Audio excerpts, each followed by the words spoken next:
to the west of the Babri Masjid and one to the south of the Babri Masjid. And our trenches were hardly 2 meters away from the outer wall of the Babri Masjid. So in fact, almost touching it. Now here is a photograph of the mosque and the trench on this western side. This is the wall of the mosque. This is of course the peripheral wall, a sort of retaining wall. Now from here downwards we have different levels. Say the early medieval levels, the Gupta levels, Kushan levels, Shunga levels, and further to the 3rd, 4th century BC. In the deep trench here, which you cannot see right now, we went further down about 7 or 8 feet. And in the lowest levels in this trench, we found material such like the northern black polished ware and other things, which go back to about 700 before Christ.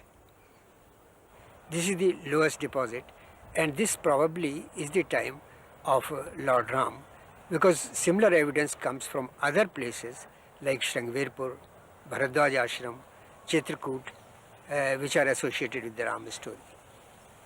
And a similar trench was put on the southern side of the mosque, where again we went to the 7th century BC level, confirming what we get on the other side.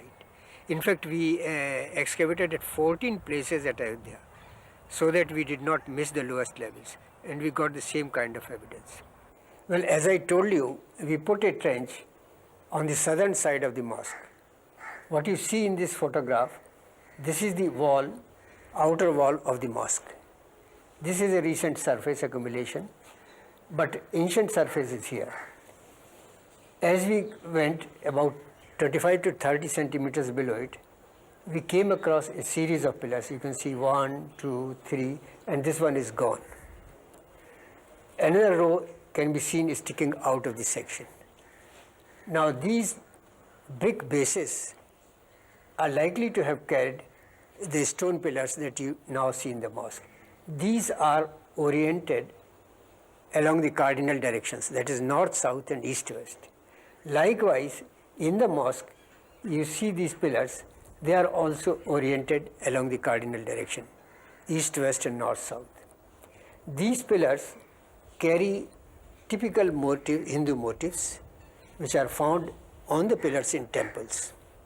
There are sculptures also on them. And stylistically, these pillars are datable to a period around 1100 AD.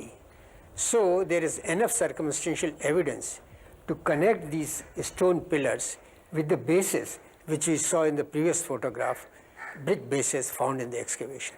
And if further work is done, there is every chance of getting more evidence from underneath the mosque, which will show the connection of these pillars, pillar bases and the actual pillars. The distance also is of importance, which is more or less the same. Now you see this stone pillar. The base here is slightly smaller than the base that you have of this brick foundation, and this is as it ought to be, because normally for the sake of strength you have got a much wider base than the base of the actual pillar. A masjid was built over existing Hindu structure. Why were the columns left exposed? That happens sometimes.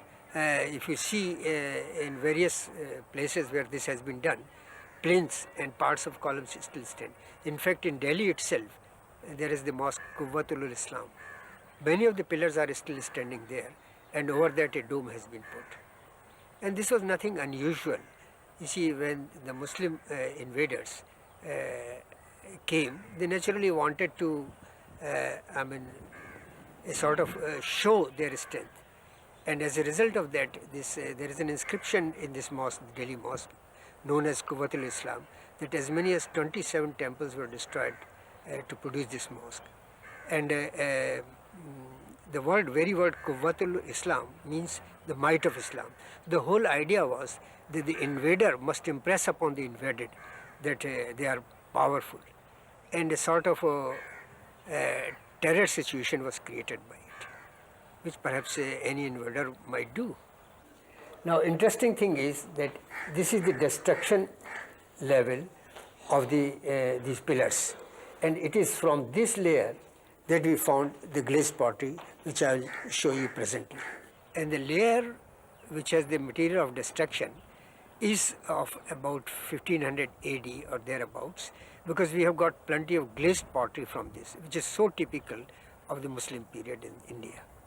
You see, this kind of pottery never came into India prior to, say, the 13th century. So the destruction is datable to a period about 1500 AD or so. You can't be more precise than that, because pottery has a much wider range. But the destruction of the structure connected with those pillars took place around that period. Professor, how come this circumstantial evidence has not been brought to light so far?